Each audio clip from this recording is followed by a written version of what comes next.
Ce livre, Boubou hors cliché, où je parle de dignité, je parle de noblesse, noblesse d'esprit. Et j'ai dédié ce livre à une grande dame africaine qui s'appelle Aïssatou Boiro, qui a été la directrice du Trésor public de la Guinée et qui était une femme droite, incorruptible, élégante, une maman formidable, parce que c'est vrai qu'on salue son travail, mais on oublie de dire que c'était une maman et une grand-mère formidable.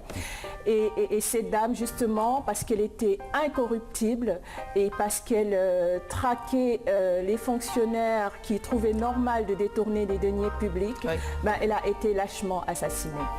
Voilà. Je pense que dans ce titre, « Qui suis-je sans mari ?», finalement, le plus important, c'est le point d'interrogation. Qui suis-je aussi, c'est important, ça nous ramène quasi à une question philosophique, c'est le fameux « connais-toi toi-même » de Socrate. Et je pense que avant toute chose, c'est fondamental de revenir à la base, aux choses profondes, essentielles, au-delà de l'apparence. Justement, la conférence que je vais proposer au Musée de la Femme ainsi qu'au Goethe Institute, c'est un questionnement sur l'apparence, le respect au-delà de l'apparence. Et oui, la question du qui suis-je, l'homme doit se la poser, la femme aussi. Est-ce que ce qui fait ma valeur, est-ce que ce qui détermine mon chemin, c'est le fait d'avoir un mari ou pas, ou est-ce que je peux me développer et évoluer et poser les bases et de ma personnalité et de ce qui va donner de la valeur à mon chemin de vie? Est-ce que, voilà, je ne suis pas contre le mariage, mais c'est bien dans tout ce qu'on fait dans la vie, de se poser des questions, pourquoi on le fait et est-ce que c'est en adéquation avec ma vérité. Donc vous invitez les femmes à s'affirmer davantage, c'est un discours à la limite féministe. Je ne sais pas ce que c'est le féminisme, mais je sais ce que c'est la non-vérité, le non-sens et l'absurde. Et tout mon travail, justement, c'est essayer de débusquer l'absurde et avec de petites questions qui sont comme des dards, de petites piques comme ça, essayer de crever des poches d'absurde ou d'absurdité. Alors quand vous voyez un peu la place qu'occupent les femmes actuellement dans nos sociétés, est-ce que vous ne dites pas quelque part qu'on a travesti un peu l'histoire quand on sait qu'en Afrique on accordait quand même une place de choix à la femme. Dans certaines sociétés, pour être couronné roi, il fallait nécessairement que ça se passe par la lignée maternelle. Je pense qu'il faut revenir à ces aspects justement de l'histoire parce qu'on entend des discours qui ensevelissent complètement ces aspects de l'histoire, justement où la femme avait un rôle prépondérant. Mais on entend aussi des discours qui s'appuient soit sur une tradition fantasmée, soit sur la religion et qui sont des discours ténébreux finalement. Et s'interroger vraiment, c'est essayer d'éclaircir les choses et encore une fois, d'être en adéquation avec la vérité et avec sa vérité profonde. Si vous permettez, je vais lire un tout petit peu cette préface parce qu'elle est intéressante, qui se trouve sur votre DVD. Ça dit ceci: ce documentaire est une analyse sur la perception de la femme célibataire ou divorcée dans un Sénégal qui se transforme tout en restant attaché à ses traditions et propres et préceptes, autant pour moi, religieux. On y découvre des femmes qui témoignent de la pression qu'elles subissent afin de se trouver un mari, un époux, au sein d'une société sénégalaise où la figure de la femme vertueuse se confond avec celle de l'épouse soumise. Faire sa vie sans mari peut apparaître comme une disgrâce, quel que soit le niveau d'études atteint ou la fonction occupée. Qui suis-je sans mari? Je sais que beaucoup de femmes se retrouvent à travers cette préface de Mariama Samba Baldé. Alors donc ça c'est le film qu'elle a consacré à cette question-là d'actualité, qui suis-je sans mari. Avant ça aussi vous avez sorti un livre très original. Je dis que la démarche elle est très originale parce que c'est un livre-album qui parle un peu de la place du boubou dans notre culture. Mais c'est aussi une façon pour vous de dénoncer un peu le racisme. Moi je ne vois pas le lien. Pourquoi ? Oui, Boubou hors cliché est un recueil de textes et de photographies. C'est vrai que peut-être ça peut paraître un peu déroutant de présenter le boubou et de parler du racisme, de parler de la discrimination. Mais en fait, ici, le boubou me permet de donner un style. Pour moi, le boubou ici incarne la noblesse, la beauté. Et hors cliché, qui est censé être une collection, ça me paraît, c'est une invitation à nettoyer le regard de certains clichés, parce que quand on regarde quelqu'un avec un regard saturé de préjugés, on ne voit pas cette personne, on n'entend pas ce qu'elle dit, cette personne est déjà jugée et condamnée. C'est le sentiment que j'ai dans l'espace européen, que quand on voit un noir ou quand on voit un noir avec une tenue africaine, notamment le boubou, il y a une somme de préjugés qui viennent envahir l'esprit, fausser le regard. Et comme je m'interroge beaucoup sur la relation et la rencontre avec l'autre, justement, si on veut construire un monde de paix, cette fameuse paix dont tout le monde parle et que tout le monde désire, il faut peut-être commencer par une éducation du regard.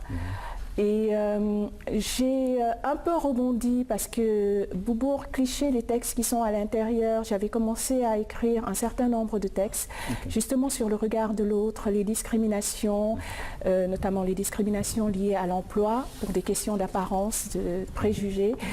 Et pendant ce long moment qui correspondait aussi avec la période, ce que j'appelle la période Sarkozy, où on a entendu beaucoup de propos racistes et de non-sens, il y a eu un député UMP qui se moquait de Ségolène Royal, qui était de passage à Dakar, et qui avait revêtu un boubou, et elle était apparue dans un journal avec cette tenue. Et on a vu ce député UMP montrant la photo de Ségolène Royal à ses collègues, et il riait, il disait « la voir ainsi, ça me rappelle ma femme de ménage ». Et je trouvais que ce propos n'était pas vraiment un fait divers, c'était tellement symptomatique de la façon dont certains Français perçoivent et les Noirs et les Noirs qui s'habillent. Voilà. Alors ce collaborateur de Sarkozy-là certainement a été peut-être encouragé par son mentor, parce qu'il a fait le fameux discours de Dakar, ici à l'université Cheikh Anta Diop de Dakar, devant notre élite, nos élites, notre intelligentsia. Et personne n'a eu le courage de répondre à cette sortie-là malheureuse du président français. Et j'ai l'impression que c'est cela qui vous motive, vous. Parce que vous revenez un peu sur cet épisode-là, douloureux des rapports entre la France et l'Afrique. Je parle du discours de Dakar dans cet ouvrage parce qu'effectivement, c'était un peu gros de venir en Afrique alors qu'on était bien accueillis dans la tradition de notre pays, qui est une tradition d'hospitalité, alors qu'on était dans cet élan d'accueil, de courtoisie et de bienveillance, voir quelqu'un tenir un discours arrogant, expliquer aux Africains ce qu'est l'homme africain, expliquer aux Africains ce que veut la jeunesse africaine. C'était complètement déplacé. Et ce discours, en fait, ne rabaissait personne que lui-même, d'autant que ce discours était truffé de citations mal à propos. Et je me souviens qu'il parlait de Camara l'œil au lieu de Camara l'ail. Voilà, donc ce discours témoignait de l'ignorance tapie sous ce que j'appelle un verbe flamboyant. Et ce qui se passe avec les discours racistes, c'est qu'il y a une sorte de culture de valorisation de l'ignorance. Mais est-ce que ce n'est pas une réponse bien tardive? Certainement, vous, en tant qu'intellectuelle africaine, vous vous êtes un peu senti meurtri par ce discours-là. Alors que, moi je me dis, peut-être qu'il n'aurait pas eu le courage de tenir le même discours ailleurs. Pourquoi ici, plus précisément en Afrique? Et à la suite de cela, personne n'a répondu, parce qu'il y a un livre réponse, mais qui est sorti bien plus tard. Il y a eu plusieurs livres-réponses et mon ouvrage n'est pas une réponse au discours de Sarkozy. C'est juste une réflexion sur le regard qu'on porte à l'autre. C'est une alerte aussi pour montrer les dangers de ce que j'appelle l'esprit en burqa. Parce que évidemment il y a la tenue, la burqa qui emprisonne le corps de la femme et qui transforme cette femme en ombre dans la cité, ce que j'appelle une proscription de présence. Mais je pense que le danger, c'est moins cette burqa qui est une tenue vestimentaire que ce que j'appelle la burqa de l'esprit. Et cette burqa de l'esprit, on trouve ça dans toutes les sociétés. On peut trouver ça chez des soi-disant intellectuels. C'est vraiment des personnes qui sont, ou un esprit qui se croit détenteur de la vérité absolue, qui n'écoute pas, qui n'entend pas, qui est complètement figé dans ses clichés. Et dès lors qu'on est figé, on est en dehors de la vie, parce que la vie est mouvement. Et l'esprit en burqa essaye de figer l'identité.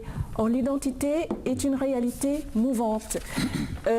L'esprit en burqa transforme tout en écorce, alors qu'il vaut peut-être mieux être dans une sève qui parce qu'elle vit, est en mouvement, et parce qu'elle est en mouvement, est susceptible d'être dans l'alliance et de s'enrichir et de se densifier. Oui.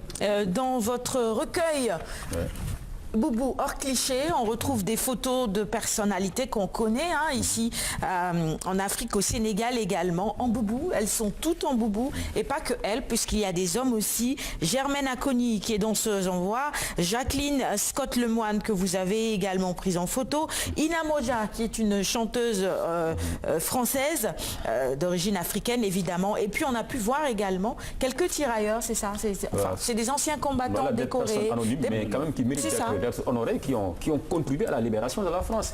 Et actuellement, cette même France-là a voté en masse pour un parti d'extrême droite, le FN, qui est aujourd'hui le premier parti de France. Vous qui êtes un peu descendante de ces braves tirailleurs africains qui ont contribué à la libération de la France, est-ce que vous ne vous sentez pas un peu trahi? Trahi par ce vote-là en faveur d'un parti extrémiste. Trahi. Ça veut dire que désormais vous vous sentiriez plus à l'aise dans ce Trahi, non, parce que ce livre, moi quand je l'ai fait, c'était avant que Christiane Taubira soit ministre. Et je sentais les germes de tout ce qui arrive aujourd'hui. Et justement, c'était pour dire, attention, tous les discours que vous tenez, ces petits actes que vous pensez que c'est anodin, un jour, ça va vous sauter à la figure. Donc je ne suis absolument pas étonnée de voir le score du Front National, puisque j'ai fait ce livre justement pour dire attention. Et je tenais, parce qu'il y a tout un éventail de portraits et de corps de métier. J'ai voulu effectivement déconstruire ce cliché et sur le corps de l'Africain, parce qu'en général, les images galvaudées en Europe, ce sont des corps d'Africains violentés, des corps de misère, des corps malades, etc. Donc moi, j'ai photographié ces personnes à qui j'ai demandé tous de poser dans leur boubou, et ce sont de beaux corps, des corps en bonne santé, des corps de travailleurs et de travailleurs, de personnes dignes. J'ai tenu absolument à commencer tous ces portraits, il y en a 65, par les tirailleurs sénégalais, donc ces vieux, dignes, dans leur boubou et leurs médailles sur leur boubou. Justement, ça m'a permis de jouer un peu avec l'anecdote que je vous ai racontée par rapport à la femme de ménage, parce qu'il fut un temps, les Français étaient bien contents d'avoir ces tirailleurs pour venir faire un certain ménage en France, le ménage qui consistait à chasser Hitler et se débarrasser du nazisme. Oui, très bien. Donc, merci. Ça, c'est une belle conclusion, Tafa. Excuse-moi, je te coupe un peu. On va revenir sur ta question tout à l'heure. On est un peu rattrapé par le temps.